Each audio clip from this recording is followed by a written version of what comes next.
I want everybody to take their right index finger and put it up into the air. Find a magical pause button in front of your finger that is the pause button to your life outside of this room. So if you're upset with somebody, if you're worried about your finances, if you're frustrated because there's a lot of pretty women here and you don't know how to talk to them, press the pause button right now. Do that. And then say click.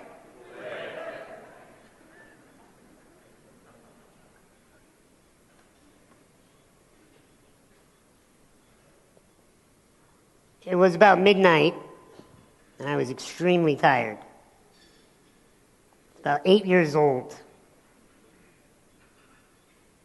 I remember cramming myself into a hotel shuttle bus at Logan Airport.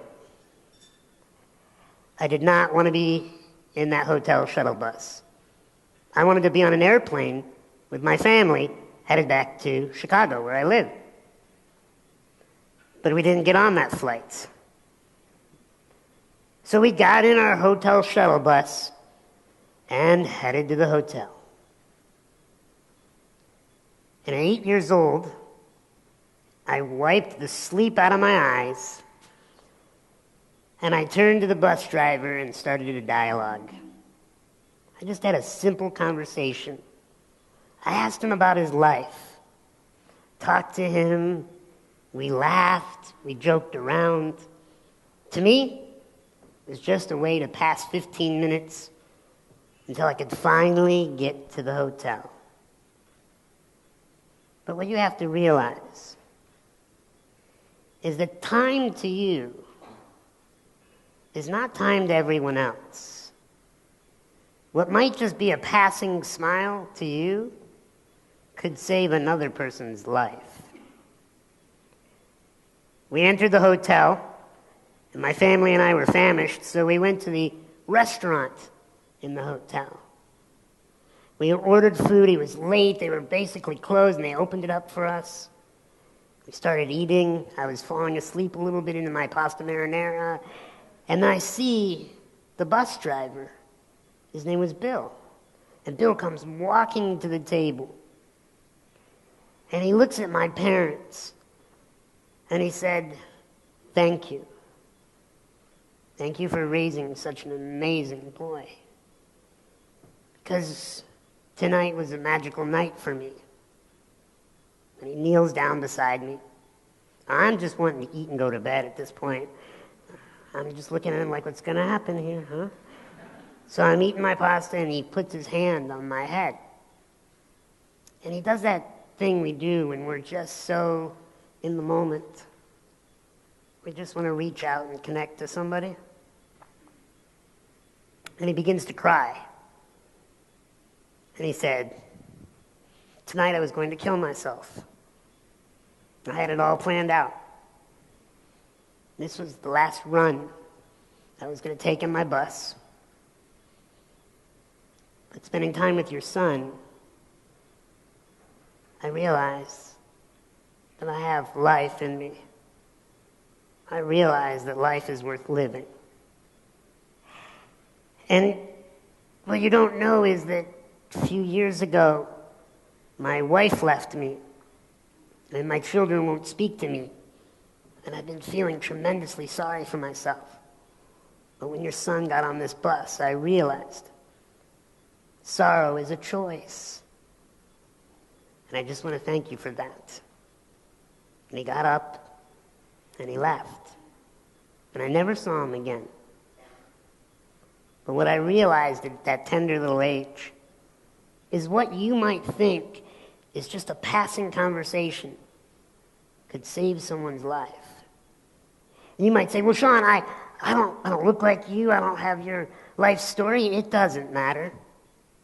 I believe that we take for granted the people around us.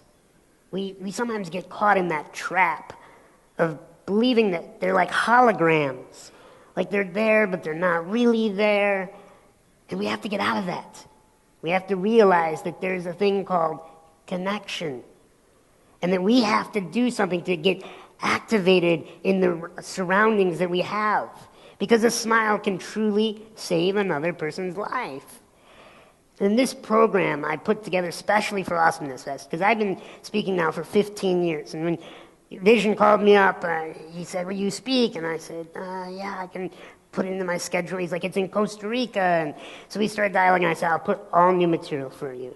All new material, things I haven't talked about. And the biggest thing that I want to start the program with is connection. Because really, you're here to learn and you're here to have fun. But at the end of the day, I hope you are here to make friends.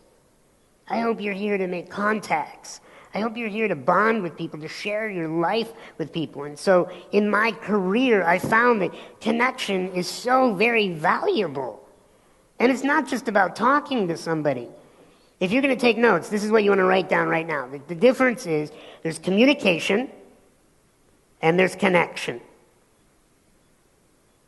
So what's the difference? Well, communication occurs when we exchange information, right? And our BlackBerries and our iPhones can communicate. They can exchange data, right? Your laptops can communicate. But there's no soul in that technology. What has to happen in order for us to go above and beyond that communication is we can't just exchange information. It leaves us feeling empty. Have you ever been in a room, maybe at a party or at a business meeting, you walked in, there was a lot of people, but you felt all alone? Raise your hand if you can relate to that. Absolutely. So is it really about being around people? I don't believe so. Because you can enter into a crowd of people, maybe they don't even speak your language, and there's all this social activity going on, but you can still feel all alone. How is that possible? Because you're not connected. So whose responsibility is it for you to be connected to humanity? Whose responsibility is it? It's yours. It's your responsibility. And when you take responsibility for connecting to people, people meet me and they'll say, Sean, you just have so much confidence, and I'd like to have that amount of confidence. Look, it's not confidence.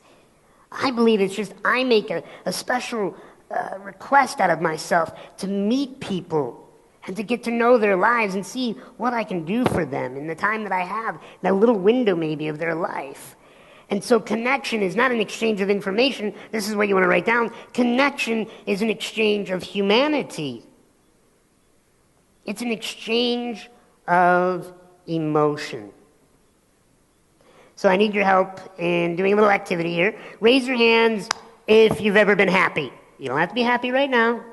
Okay, put your hands down. Raise your hands if you've ever been sad. Okay, put your hands down. Raise your hands if you think you're sexy. Who am I kidding? This is a Vision event. Everybody's sexy. You weren't allowed in if you were ugly. Anyway, sorry, that just slipped out. Anyway, connection. It's an exchange of emotion. We've all been happy, have we not? We've all been sad and scared. I travel the world, and I'm very fortunate to do what I do, and I've found it doesn't matter what regions of this world I go visit. We all kneel over graves and cry when we say goodbye to our loved ones.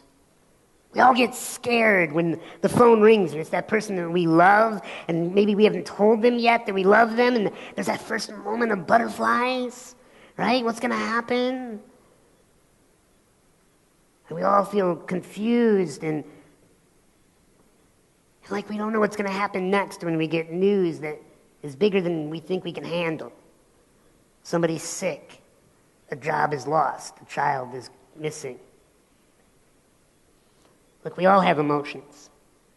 Barring neurological dysfunction, and it may still exist inside of them, we all have that emotions, and that's our currency. That's how we can interact with each other. Because, look, our conditions are all different, aren't they? Every single one of us looks different, talks different, thinks different. We all have different, unique aspects. And I think humans love to talk about what they're qualified to be unique about. But you know what? At the end of the day, we really share this thing called emotion. And if you can relate to people through their emotions, and in business, that's extremely important. Until somebody has an emotional connection to what you're bringing, the value you have. I know many of you are entrepreneurs and run your own businesses. Look, until you can link an emotion to what you have. People aren't going to listen. People aren't going to care. Think about it. I want you to think right now about somebody in your life that had a massive impact in your life when you were young. Close your eyes. Let's just close our eyes and visualize a person. Maybe it was a teacher, a counselor, a friend, a parent, a neighbor, a custodian, a gym teacher, right? Think about that person. Now I have a question for you about that person. Did you like them because they were the most articulate? Did you like them because they had the best syllabi? They had the best homework assignments or lectures, or because they smelled nice? No. Why did you like them? Why do you feel that you still remember them? Because, you can open your eyes now, because you felt they cared about you. And that's when the connection takes place. The moment we feel somebody cares about us, we are open to learning from them. We're open to listening to them, to growing with them. But as long as we feel they don't care about us, we close off. Is this making sense? Do you guys understand this? Yes or no? Yeah, absolutely. So what I would like to do in the time that I have here is I want to share with you elements to connection. I've been blessed to work with some powerful individuals that you've heard of, individuals that really are moving society, both in business and spirituality and in government. And I want to share with you the lessons that I've learned from them in connection.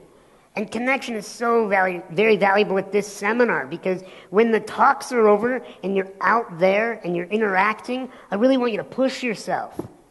I want you to utilize these tools. See, this isn't like, oh, hey, take notes and then go home, file them, and never look at them again. No, this is like immediate, massive action. You're going to take this material and use it while you're even here.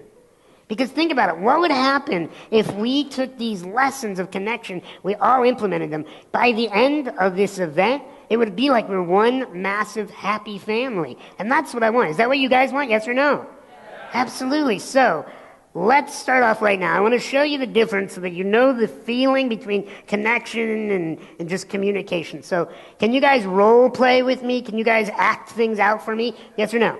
Okay, here we go. So I want you to think about somebody who is really, really painfully shy. Oh, man, they're afraid of their own shadow. Raise your hand when you have a picture in your mind of who this is. Come on. You know who you... Okay. It doesn't have to be you. So what I want you to do now is I want everybody to stand up, and in your painfully shy, quietest voices, I want you to meet 5 people shy style. You're going to meet them as if you were the shyest person in the world. Let's do that now. 5 people. Go. People around you.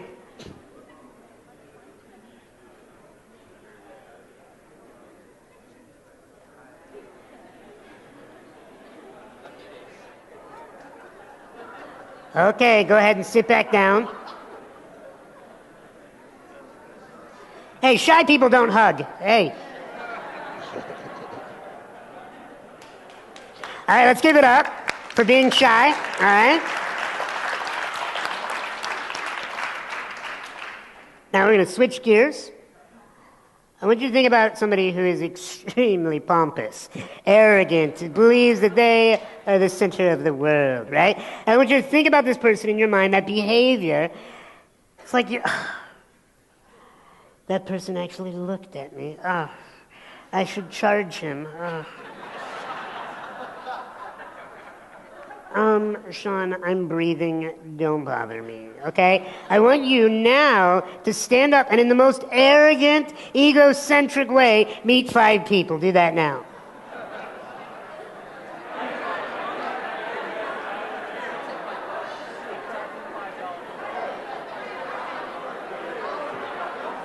All right. I need my arrogant people to sit down.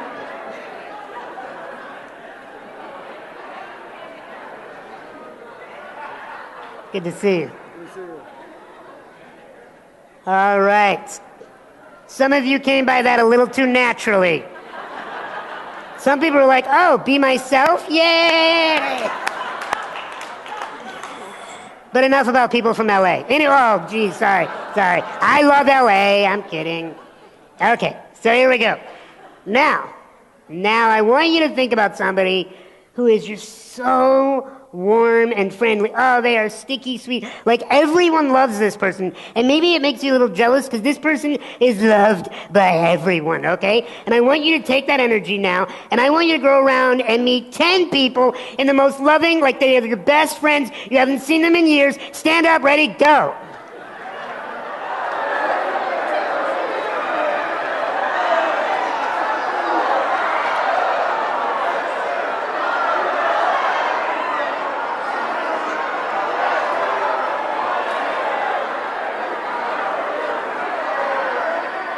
All right.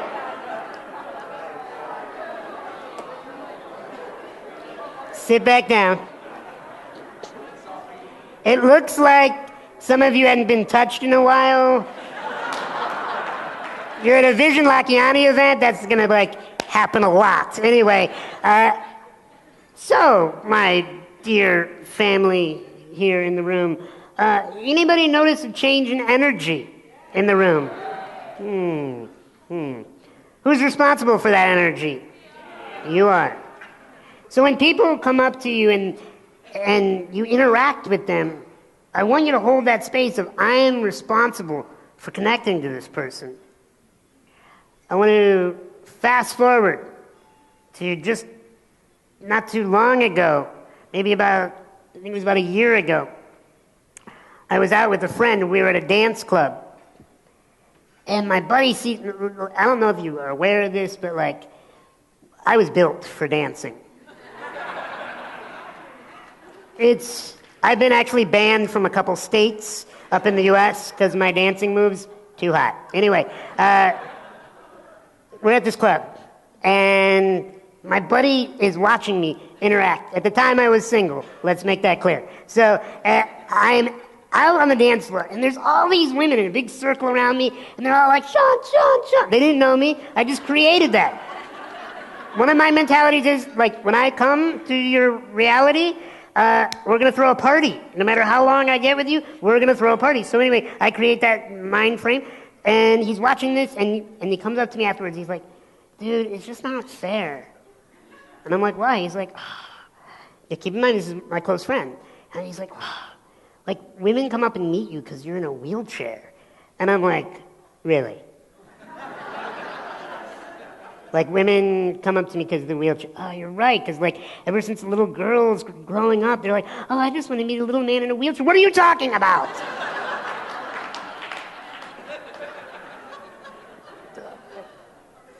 So he's like, no, I mean, think about it, Sean. I mean, you're unique, and people come up to you because, maybe they feel sorry for you, and then you're just so playful, and and he's going on, and he's totally not wanting to take responsibility for the fact that I create my reality, okay, and that he creates his. So I said, okay, I'm going to do something. I've never done it, and I don't want to ever do it again, okay? So I'm going to show you. We're going to let a few minutes go by. I'm going to go off to a different part of the club. I'm going to show you what would happen if I didn't create the party. I want you to show you what happens when I don't connect. And I want to show you what happens if I take on the role of the little man in the wheelchair. And I want you to watch closely what happens in my reality. More specifically, what doesn't happen. He's like, okay. So we go to the other side of the club, new part, new people, and I took on this physiology of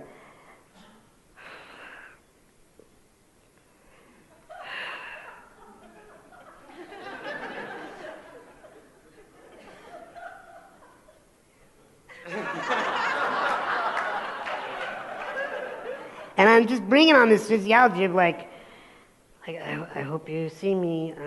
I'm over here. And you know what happened? No one made eye contact with me.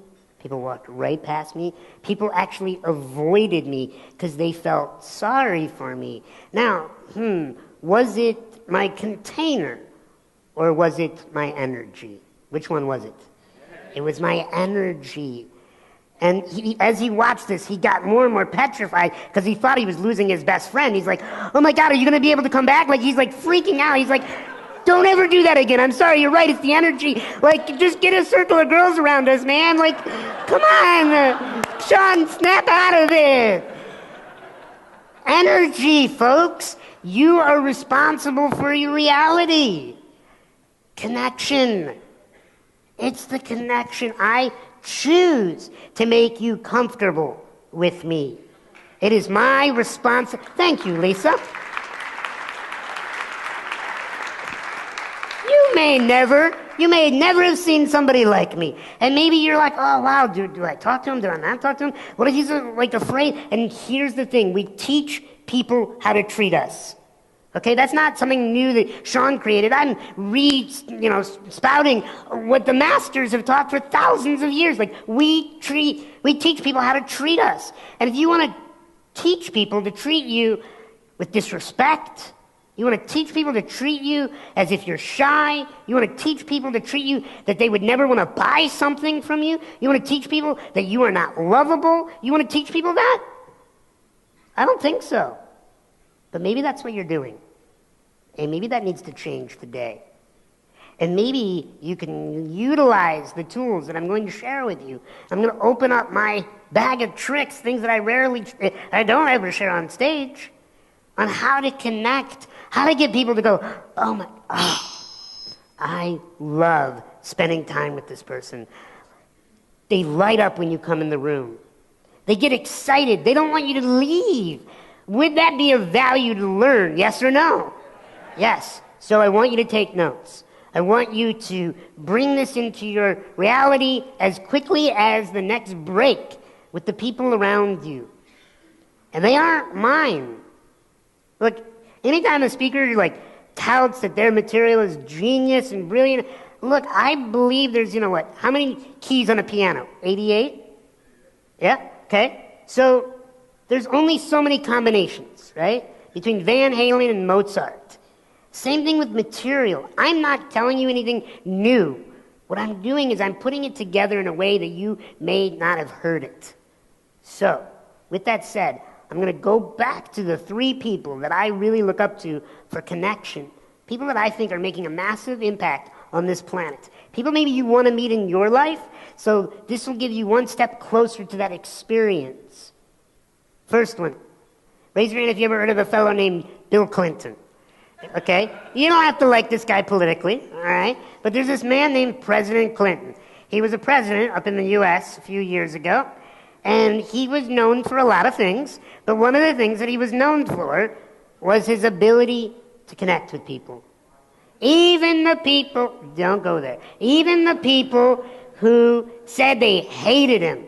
Look, I worked in the White House for the man, and I was just bewildered. I was amazed. There would be these politicians and lobbyists, and people would come in, interest groups that were disagreeing with the president, and they would come in with scowls on their face into the east side of the White House. They would be, I can't believe I'm going to meet President Clinton. And they would come and they work their way through the tour, and then they would come and meet with him in the west side of the White House, and they would leave. And they'd have their arm around him. And they would be like, you're just awesome, Bill. I know we're on the opposite sides of our agreements and all that, but dude, can we go fishing? That's his power. How does he do it? Well, I'm going to share 4 things that I picked up on. 4 things that I sat down and got to know him and re-engineered some of his tools. Number 1, you need to get good at asking people's names and using their names. What President Clinton would do, didn't matter if you had a name badge on or not, he was going to get to know your name. And he was going to use it in the sentences that he would share when he opened his mouth to speak to you. Because, it's amazing. They say that everywhere from neurochemists that there's nothing more pleasing than hearing the sound of our own name in a pleasant voice. Think about that. Think about in your own mind, your name being said in a pleasant sounding voice. It makes you feel loved. It makes you feel acknowledged. And when you meet somebody, we all are very lucky to have name tags on, but in the real world, we don't always get to wear name tags. So that's why you have to get good at spending time with people's names. And how many people have ever used the excuse, I'm not good at remembering people's names? Come on, raise it, right? I want you to know that's a belief. And I want you to know that if you have trouble with that, that may be because you keep telling yourself over and over and over. That could be one. And two, it's maybe because you're afraid, because you hear it once, you're afraid to ask for it again. Look, I would rather ask you like 5 times and be totally with you, your name, and then by the time we're done, remember that name, or at least use it in the conversation. And that's what President Clinton would do. And so as we spend time together, I want you to get to know people and remember them by name.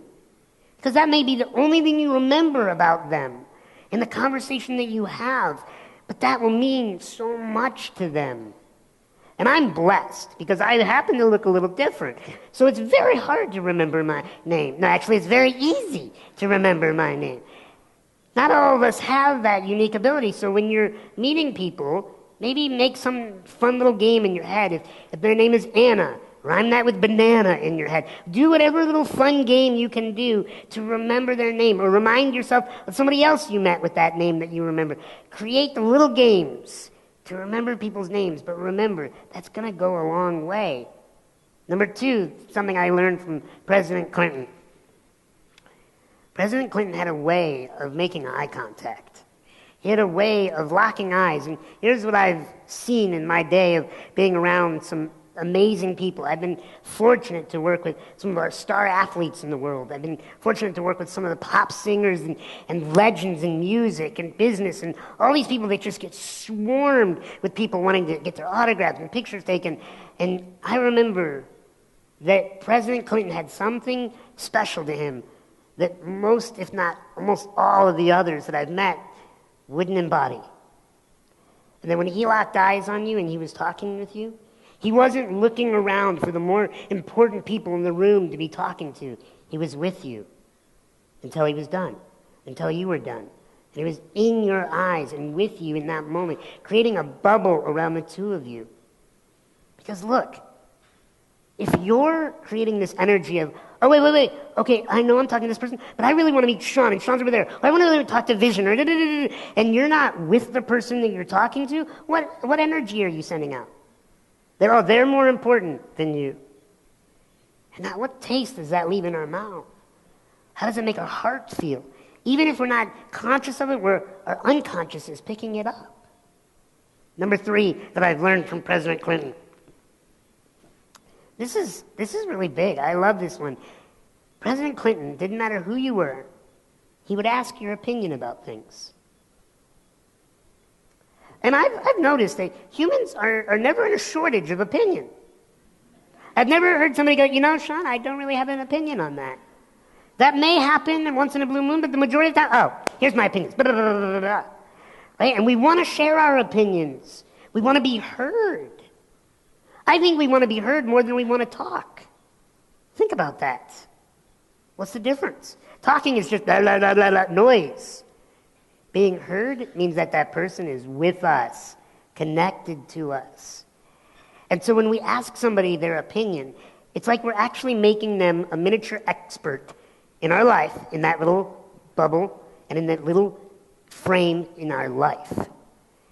And it doesn't matter who they are. I remember I was 19 years old when I worked for President Clinton, and I was in the Oval Office, and he turned to me and he said, Sean, what's your opinion on that? And my heart fluttered, and I was like, oh my goodness, you're the leader of the free world, and you want to know my opinion. And I walked out of that, and I thought, man, that's one cool tool. I got to bring that into my life. I got to ask somebody, because guess what? I don't have to agree with your opinion. I can find it just valuable and interesting. I could hate you. I could be like, man, you are a punk, but tell me your opinion. And we create a bond. And it lets the other person know, hey, something in your life, in your mind, in your history could be of value to me. Teach me. And that's what the opinion is really about. Teach me. I think that everybody in this room has something to teach Sean Stevenson. I think everybody in this room has something to teach you. But they're not going to just throw it at you. You have to bring it out of them. And the last thing that President Clinton was really good at, that I want to get everybody in this room good at, except actually he was a little too good at this one, it was touch, okay?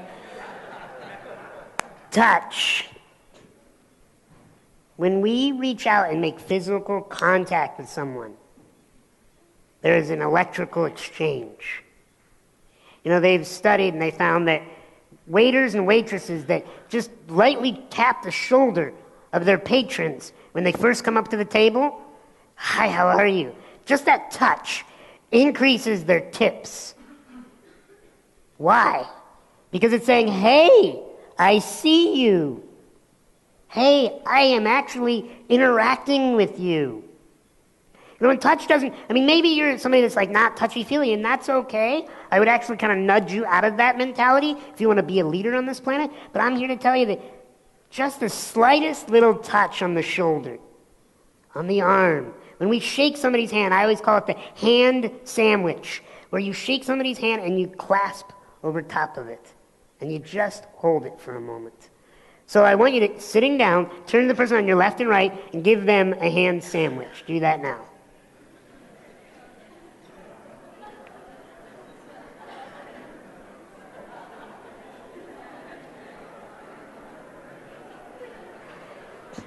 So let's move on. The next individual that I felt I had something to learn from when it comes to connection was His Holiness the 14th Dalai Lama. First of all, I got to tell you how I met the Dalai Lama quickly. I had a vision board, not like a Vision Lakiani board, but actual. Raise your hands if you've seen The Secret. You guys aware? Lisa, have you seen The Secret? Are you aware? Anyway, The Secret, it's this awesome movie, and it talks about the power of intention. And anyway, I created a vision board, several of them, and one of them was a picture of the Dalai Lama, and I thought, you know, this is it. I'm going to create a bucket list, and on this bucket list is to meet the Dalai Lama. I had no clue how to meet the Dalai Lama. I didn't, you know, there's no way you can pull out like 411, "Hello, Dalai Lama." No, you can't do that. So what I did is I just threw it out there, right? And I got invited from an individual you're going to hear speaking here, Joe Polish, who is one of my close friends, amazing mentor to me. Joe Polish invited me to go to Necker Island, where I met some of the people in the room here. And Necker Island, which I'll be talking about Richard Branson next. But on Necker Island, I was talking about my bucket list. And that's the thing, when you make your bucket list, the things on your vision board, you have to talk about it. You have to tell people what you want to do on this planet. You can't just be like, "Oh, I just want it to happen." No, you got to like be vocal, right? So I'm at Richard Branson's living room, and I'm telling people, I'm like, "Oh yeah, so I want to meet the Dalai Lama, blah, blah, blah, blah, blah." And this guy goes, "The Dalai Lama?" And I said, "Yeah." He's like, "Wait, and you're a professional speaker?" I said, "Yeah." And Joe goes, "He's not just any professional speaker. He's one of the best professional speakers." I'm like, "Stop it, Joe." Anyway, so, and this guy's like, "Really?" And Joe goes on to connect with this guy for me. He's like, "No, seriously, you got to have Sean speak at your event." I'm like, wait, what event? They're like, "It's called Engage Today." Raise your hand if you were at Engage Today. Anybody? Oh, welcome back. So, Engage Today, Sean, you got to speak at this. The Dalai Lama is going to be speaking. And I'm like, "Ugh." And then that's when it was like, doo-doo-doo-doo. It's happening, right? And so I get to the Engage Today, I meet the Dalai Lama, and I picked up 3 things from him about connection. Number 1, the man has a smile that can melt an angry soldier's heart. A smile that could brighten this room, brighten these lights. So much of connection is right here and up here. You can't just watch. I'm going to smile without my eyes. Now I'm going to smile with my eyes. Is there a difference, yes or no? Okay. The Dalai Lama smiles with his whole body. He's like,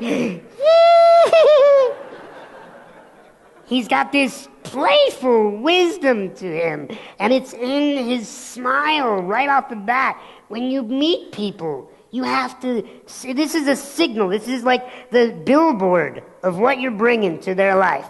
And you want to bring the billboard of like, let's play, right? Let's have fun. I am going to be okay for you to connect with. And you're going to bring that in your smile. And you're going to bring that in your eyes. Your eyes have to get involved. Your eyes have to get big. Your eyebrows have to go up. And there has to be play in your face as a child would do. So what I want you to do is I want you to put on the most warm, connective, silly grin with the big eyes, the big smile, and I want you to lock eyes with at least 5 people looking around the room right now. So look around the room, 5 people.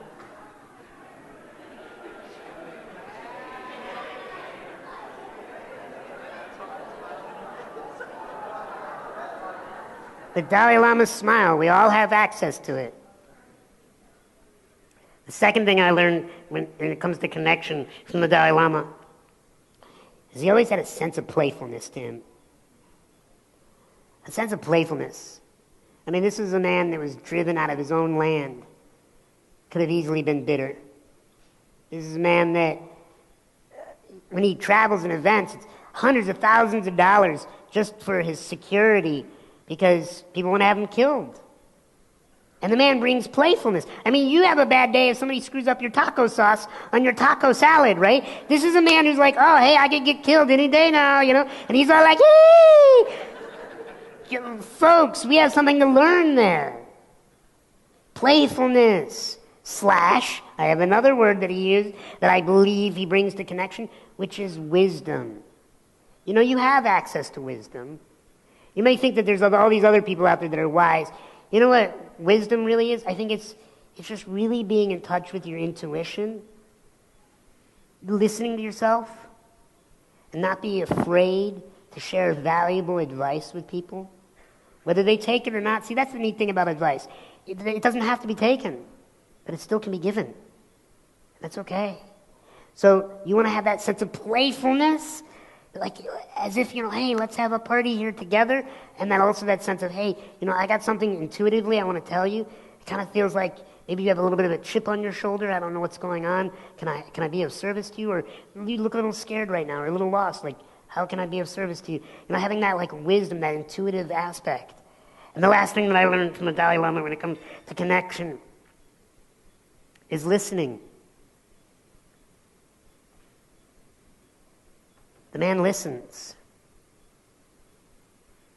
I've been a professional speaker for 15 years, and about 10 years ago, I had a young lady come up to me out of the audience, and she rolled her sleeves up, and there was these awful scars.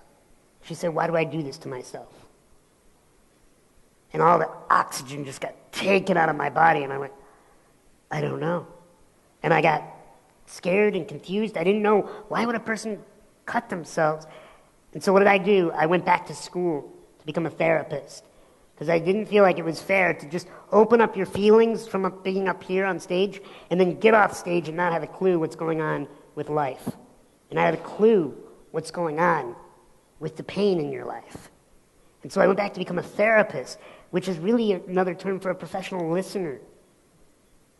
And one of the things that I learned in my training is you never want to get caught in the tendency to just believe that, oh no, I have the habit here, this is your issue, this is your problem, da, da, da, da.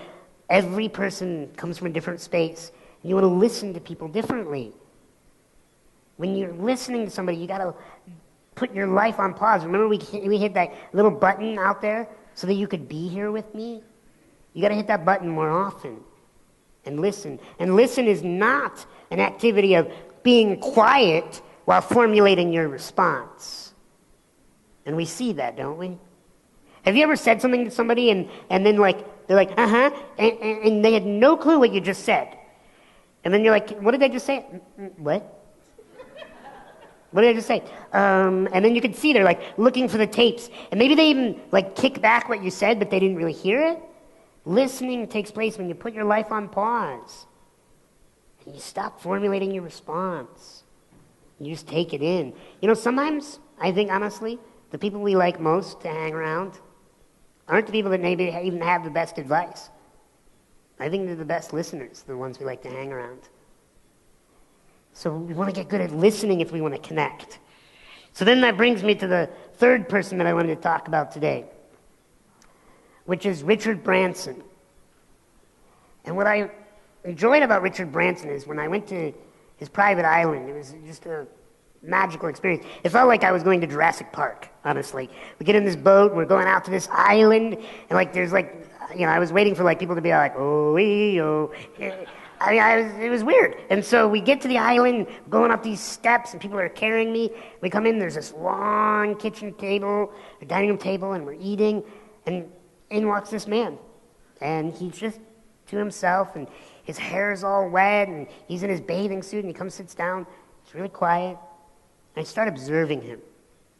And I started looking at how he's interacting with all these business leaders that are very successful in their own fields. And I picked up 3 things from him when it comes to connection that you want to potentially implement into your life. Number 1, he's a very smooth voice. He modulates his voice in a very calm way. You don't hear him go, hey, hey, hey. No, that freaks us out. What do we want? We want a smooth voice, especially when we want to get a deep connection. We want to lower our voice a little bit. We want to lock eyes, reach out, touch their shoulder maybe, and keep your voice smooth. It keeps the energy inside of us, allows us to calm down. I love one of our dear friends, Eben Pagan. Eben says, and he's probably quoting somebody else too, Eben says, the person in the room that has the most power is the one that stays the calmest. Think about that. That when you see somebody that's panicked, right? You almost don't want to spend time with them. You're like, I'm not going to survive if I hang out with this panic, right? You want calm, especially if you want to connect. Smooth out your voice and be calm. The next thing I learned, it's similar to what President Clinton did with opinions, but a little different. Richard Branson asked you questions. Ask questions. Because you don't even know where the answers are going to lead you. But 2 things will happen. One, that person will feel like they get to share. We love to share, right? And 2, we can get to learn. And so as you ask questions, as you're here in Costa Rica and you're meeting people from the Awesomeness Fest, sit down and care about them and say, so, what was the best thing you learned today? And come up with creative questions. Not like, oh, so what do you do? Well, we're used to asking that. Say things like, so what was the best thing that happened to you today? What was the last thing that made you laugh? What do you love most about being you? So tell me, what do you look forward to most about when you're going home after Awesomeness Fest? What do you think is the one thing that you wanted to do in your life, but you were too scared to do, but man, if you just had the courage, it may be an awesome experience for you. Get good at asking questions. And ask creative questions. Ever spent time with a little kid? Kids have lots of questions. Why is the sky blue? Why is ice cream cold? Why do we have to go to bed? They ask all these questions, and we see them as connectors. I love kids. On the airplane when we got here, there's this little tiny kid. He's just walking up and down the aisle. He's like, hello, hello, hello. If any one of us did that, maybe outside of me, any one of us did that, you'd be like, sit down. Are you going to attack me? Sit down, right? But it's okay. So you got to ask questions. And the last thing that I learned from Richard Branson, and this is how I experienced him, is he appeared to be extremely humble. Extremely humble. And there's a difference, and I'd like to explain it, between confidence and arrogance and humility and being shy. Let me walk you through that. Confidence and arrogance, that sometimes we're so worried about that little tightrope. I think it's simple. Anytime you're trying to prove yourself to anyone, or even to yourself, that's an element of arrogance. When you're trying to prove something, it's a form of arrogance. And it doesn't have to be maybe a vengeful arrogance, but it is a form of arrogance. And the opposite is confidence. It's anytime you're trying to improve yourself. When you are improving yourself, you are developing your confidence. A truly confident person needs not to tear down anyone to feel good about themselves. A confident person needs not to share all these glorious things that they've done in their life. they can just be in the room and ask you what glorious things you've done in your life. So humility versus being super shy.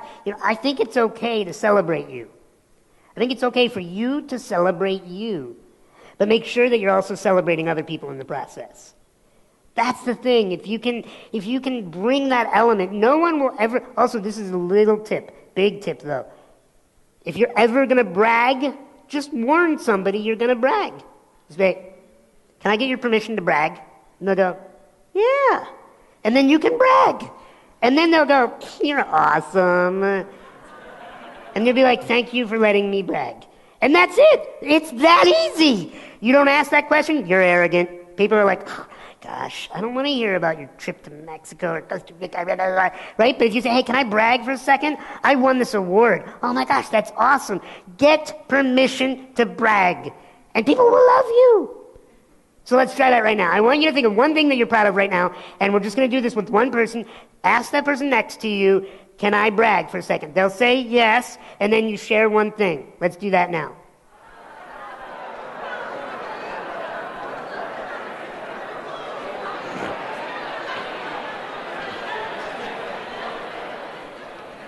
So how was that? How was that? So let's quickly review this. President Clinton used people's names. He made eye contact. He asked people's opinions, and he reached out and touched, had that physical connection. The Dalai Lama had that smile. He was also playful with that element of wisdom, and he listened. Richard Branson used a smooth, calm voice. He asked questions. And he used humility. He had nothing to brag about. And, I've done some cool things in my life. But at the end of the day, I really don't care if you think they're cool, because I did them for me. And what's cool about that is it builds on itself. People love to support people who do things to impress themselves and no one else. It's not about showing anything to you. It's about sharing things with you.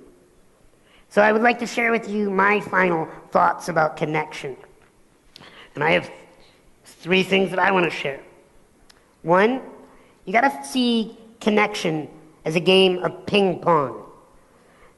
Are you guys familiar with ping pong, yes or no? Okay. So who's really good at ping pong? Like you're a champion. Okay, will you stand up for a second? Let's give it up to the champion ping pong master. All right. So, explain to the audience, because there may be a shy person in the room that doesn't know about ping pong, in like less than 20 seconds, how does ping pong work? You hit the ball across the table. Right? And hit it back. Right. And what would happen if the person never hit it back? You wouldn't have a game. Right. Okay. Thank you for that explanation. Connection is like a game of ping pong. And a really good game of ping pong is like really intense. It's like Forrest Gump. It's like bam, bam, bam, bam, bam. Right? Connection is the same way. In order for connection to work, there has to be an equal exchange. You have to both share and request sharing. Shannon, would you stand up for a second, please? Shannon is one of my dear friends. Shannon Royster. All right. All right, Shannon, we're going to play little connection ping pong. Are you ready? Sure. Okay.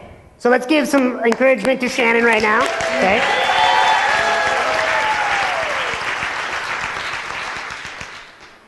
Shannon, sweetie, what was like the best 3 moments in the last year for you? Like the last calendar year, 2010, what are the top 3 highlights of your year? Top 3 highlights would be my 2-year-old walking. Something I haven't mastered. Anyway. Number 2?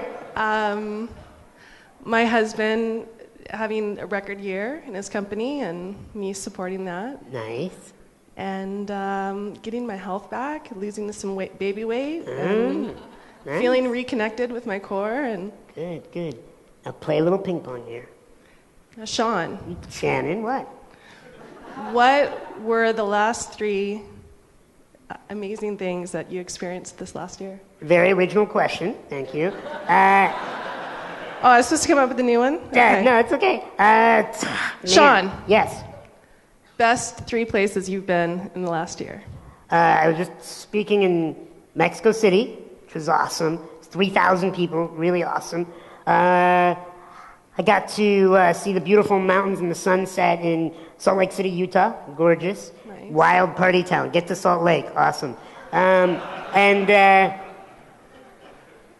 got to go to a gorgeous resort on the side of a cliff in Maine, which was beautiful and have just amazing people around me. So now, here's the thing. We both said each other's names a couple times, did we not? We both made eye contact. We both smiled. We both used each other's names, and we both cared. And we had a 50-50 experience. How many people have you met in your life that just, I gotta go, peace, right? Raise your hand if you know what I'm talking about, right? Okay. Now, how many people do you know ask a lot of questions, but also never share about themselves? You leave and you're like, oh, like, what are they all about? Like, who are they? And they kept to themselves. Neither are healthy part of the ping pong game. It has to be an equal exchange. So I play this little game in my mind. When I'm connecting with people, I ask myself, Sean, has the ball been on their side of the table at least 50% of the time? Because I'm a professional speaker, folks. It's very easy for me to go on and on and on. And I have to pull back the reins and go, Shannon, tell me. And get them involved. Be aware of the 50-50 process. And don't hide. You can't be like, oh, I'm just going to be 100% getting to know them. No, you're now leaving them without getting to know you. So does that make sense? Yes or no? Okay. So thank you, Shannon. Let's give Shannon another round of applause.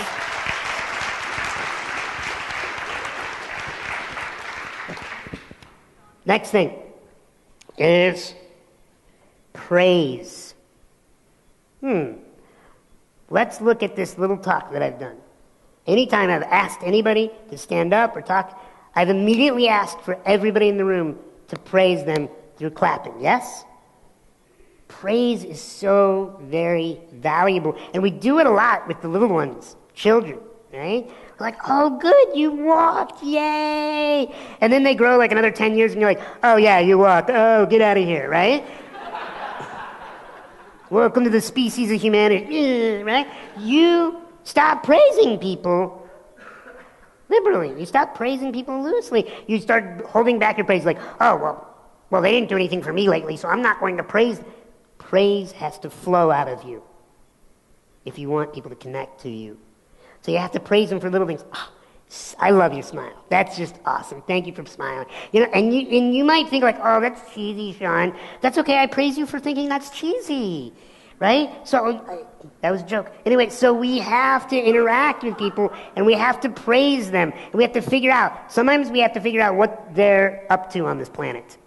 And praise them what they're up to. Or praise them how they make you feel. And I always say, praise publicly as much as possible. If you're in a work environment, a team environment, and I've seen Mind Valley does this. I flew all the way to Asia and got to spend time with their team. And praise is big. They have an awesome report, okay, where they praise each other.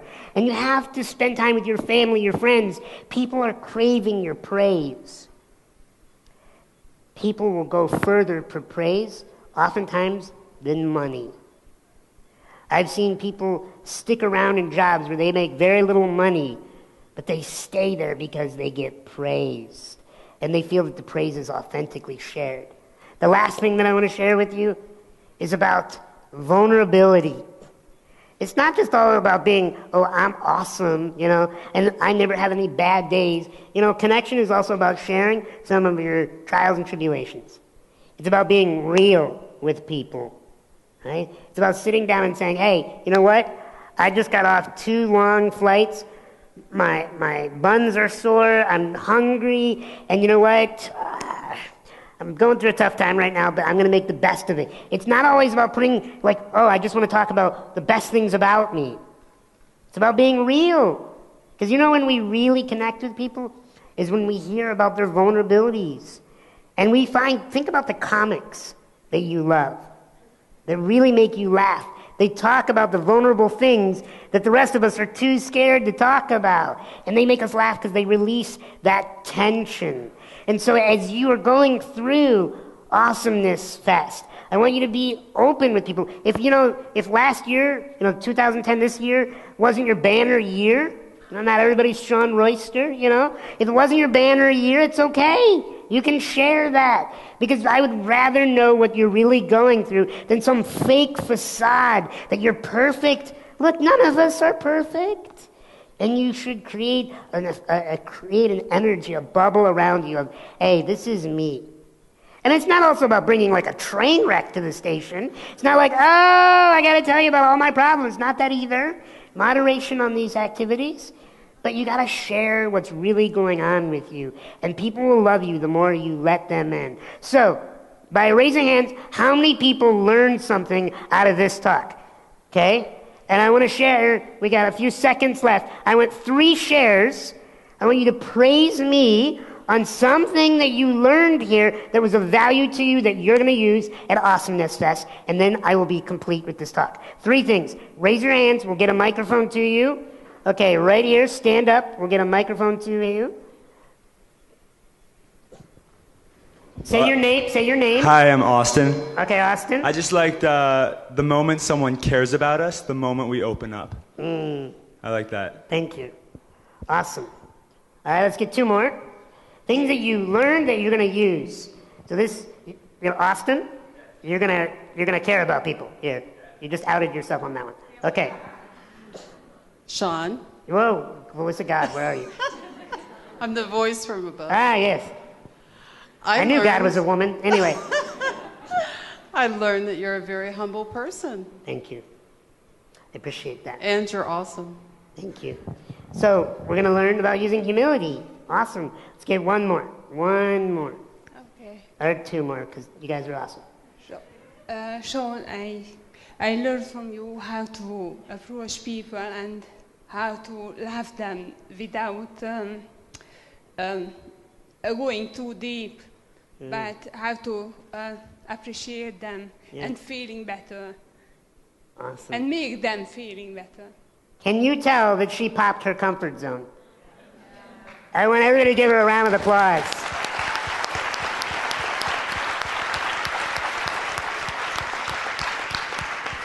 All right, we had one last share right over here. Sean, I'm grateful for you teaching me about asking people their opinion because that's going to allow me to connect with them more deeply, and that's really, really important to me. Awesome. Thank you. So now I want you to take your left index finger, your left, whatever, and I want you to reach out and I want you to pop that invisible comfort zone bubble. And then I want you to go, boop. It's been my pleasure connecting to you today. Thank you very much.